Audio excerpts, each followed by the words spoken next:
السلام عليكم وأهلا بكم. مصر بتنفذ النهاردة مشروع عظيم كان لازم وضروري يتعمل من زمان، وهو إنشاء منطقة صناعية متخصصة في صناعة السيارات والصناعات المغذية للسيارات. ودي خطوة مهمة جدا عشان نوطن صناعة مهمة ومربحة زي صناعة السيارات. ودلوقتي تعالوا نشوف تفاصيل المشروع. مفيش دولة صناعية أو دولة اقتصاديا كبيرة ما عندهاش صناعة سيارات. لو بصينا على أقوى 10 دول اقتصاديا هنلاقي كلهم بيعتمد اقتصادهم بشكل كبير على صناعة السيارات، لأن دي أهم الصناعات الاستراتيجية المطلوبة، وبنفس الوقت بتدخل مكاسب كبيرة جدا لأي اقتصاد. وعشان نوطن صناعة مهمة زي كده كان لازم يبقى عندنا الأول مصانع بتنتج مستلزمات الإنتاج وكل الصناعات المغذية للسيارات، زي مصانع الضفائر الكهربائية ومصانع إنتاج هياكل السيارات ومصانع الإطارات ومصانع المحركات، اللي هي أهم جزء بيعتمد عليها صناعة السيارات، واللي عملنا لها مخصوص عقود شراكة ضخمة مع شركة DMG موري عشان تزودنا بأحدث الماكينات الرقمية واللي هتساهم بشكل كبير في صناعة محرك السيارات. دي خطوة مهمة جدا كان لازم نعملها من زمان، خصوصا إننا من أقدم الدول في المنطقة اللي كان عندنا بنية تحتية في صناعة السيارات زي شركة النصر لإنتاج السيارات، ومصانع للصناعات المغذية للسيارات زي شركة النسر وغيره. كل دي مصانع ظهرت في الستينات، لكن للأسف بسبب إهمال الصناعة وعدم تطويرها في التسعينات انهارت المصانع دي لحد ما اتقفلت. بعد كده ظهر مصانع التجميع، وهي عبارة عن خطوط إنتاج وتجميع بيملكها رجال أعمال مصريين زي شيفروليه ونيسان. لكن ما أقدرش أعتبر دي صناعة متكاملة، لأنها مجرد خطوط إنتاج بتفيد المالك صاحبها بس، ما بتفيدش الاقتصاد الوطني، لأنها مجرد خطوط لتجميع أجزاء المصانع الخارجية، والوكيل في مصر يدوب بيجمع السيارة ويبيعها مقابل نسبة ليه، والفايدة الأكبر بتعود للشركة الأم. لكن دلوقتي عندنا فرصة عظيمة يكون عندنا صناعة حقيقية للسيارات، وبالفعل النهاردة أخدنا أول خطوة. تعالوا نشوف تفاصيل الاتفاقية اللي وقعناها عشان ننشئ أول منطقة صناعية للسيارات شرق بورسعيد. في وجود مصطفى مدبولي رئيس الوزراء عملنا مذكرة تفاهم عشان نوطن صناعة السيارات والصناعات المغذية ليها في المنطقة الصناعية شرق بورسعيد، وده بقدرة استيعاب لتصنيع 75 ألف سيارة سنويا كمرحلة أولى. كمان بتنص المذكرة على إنشاء أول مجمع لتصنيع السيارات المشترك إيباز. لما نيجي نبص على أطراف الاتفاق هنلاقي المذكرة دي وقعتها الهيئة العامة للمنطقة الاقتصادية بقناة السويس وصندوق مصر السيادي وشركة شرق بورسعيد للتنمية، ودي شركات حكومية، والشركة المصرية العالمية للسيارات، ودي شركة قطاع خاص، يعني كلهم شركات ورؤوس أموال مصرية. الهدف من المذكرة دي زي ما قلنا هو الاستفادة من عوائد الاستثمار في واحد من أهم القطاعات، وهو تصنيع السيارات كخطوة مهمة لتوطين الصناعة دي وتقليل الواردات منها. وأول خطوة في مذكرة التفاهم الرباعية هي إجراء دراسات الجدوى اللازمة للمشروع ودراسة كل الجوانب المالية والفنية للمشروع، وده بهدف إنشاء مجمع صناعي مشترك لصناعة أجزاء ومستلزمات السيارات بالمنطقة الاقتصادية شرق بورسعيد. هتقول لي يعني أخيرا هننتج سيارة أو ماركة خاصة بمصر؟ الموضوع مش سهل زي ما بيعتقد البعض. مجال صناعة السيارات مجال كبير جدا بيعتمد على بنية أساسية، ومئات الصناعات المغذية لازم تبقى موجودة في الأول عشان نقدر نوطن الصناعة دي، وده زي مصانع الضفائر الكهربائية ومصانع المحركات ومصانع الهياكل ومصانع الإطارات وغيرها. بعد كده بنيجي لخطوط الإنتاج، ودي بتكون آخر خطوة بيتجمع فيها كل أجزاء السيارة واللي بتيجي من مصانع مختلفة. فاحنا دلوقتي في مرحلة إنشاء قاعدة صناعية أساسية، ودي أهم مرحلة في صناعة السيارات. بعدها الموضوع بيمشي بشكل تدريجي لحد ما نزود نسبة المنتج المحلي، وقتها نقدر نصنع ماركة أو سيارة خاصة بمصر تلبي احتياجات السوق المحلي والإقليمي ونصدرها للأسواق الخارجية.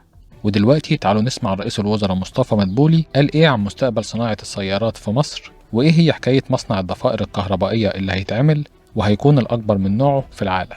أنا عايز هنا يمكن قبل ما أبدأ ونتكلم على موضوع صناعة السيارات وإطلاق الاستراتيجية، إن أنا بس أسترجع إن يعني الرؤية لتطوير منطقة شرق بورسعيد كلها كانت موجودة يمكن من أكتر من 25 سنة، ولكن فعليا لم تنفذ هذه الرؤية على أرض الواقع إلا في خلال ال7 سنوات الماضية بإرادة سياسية قوية جدا من فخامة الرئيس ومتابعة شبه يومية وتنفيذ على أرض الواقع لأعمال بتعتبر من أعمال يعني المعجزات الهندسية من قبل رجال الهيئة الهندسية للقوات المسلحة.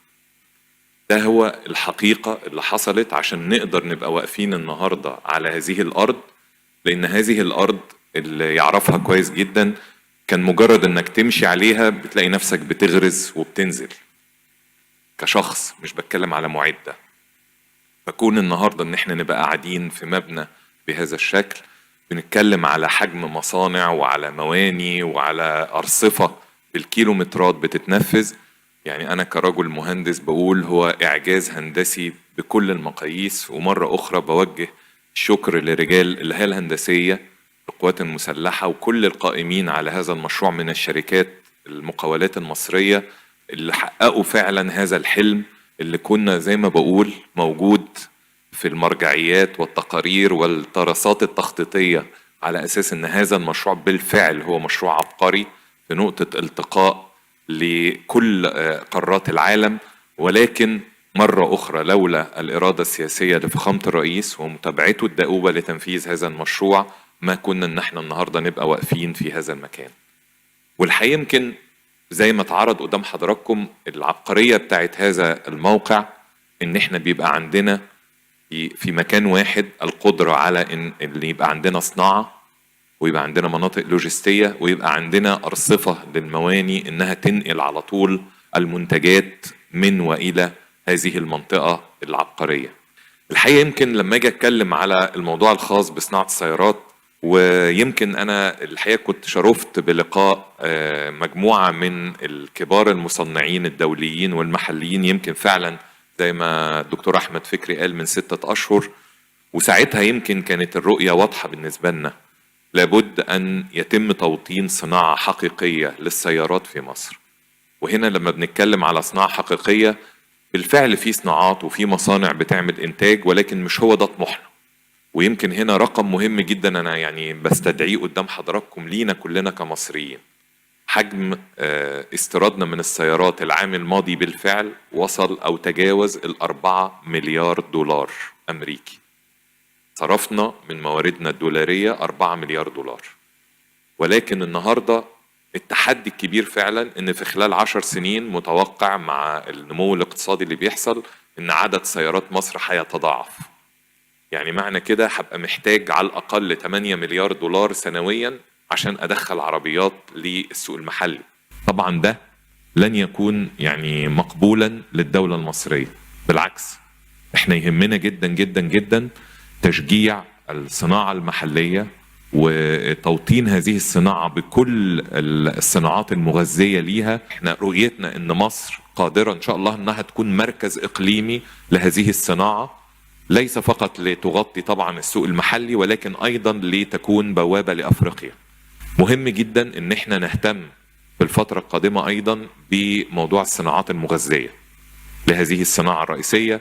ويمكن احنا كمجلس وزراء الحقيقة من خلال متابعتنا على طول نجحنا الحقيقة، يمكن كان من أيام قليلة واحدة من أكبر شركات العالم وقعت عقد يعني لإنشاء هيبقى أكبر مصنع في العالم لتصنيع الضفائر الكهربائية للسيارات، بحيث ده اللي هيبقى تقريبا هو الهاب الرئيسي لكل سيارات العالم. وده يمكن باستثمارات ضخمة جدا وهيبقى إن شاء الله بيبدأ يشتغل قبل نهاية عام 2023.